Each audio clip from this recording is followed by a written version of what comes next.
समस्त आपण नमस्कार। मो ना मोनालिसा सतपथी आमे ये रानीगुड़ा फार्म बासिंदा।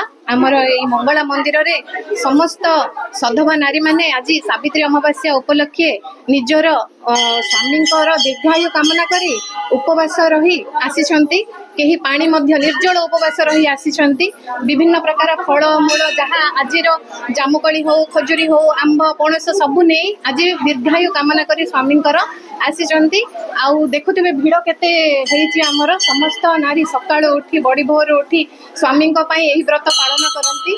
सावित्री व्रत हेउची समस्ते अपेक्षा करिथांती वर्षकर एही पर्वटी को जे आमे केमिति आम स्वामी दीर्घायु कामना करिबु।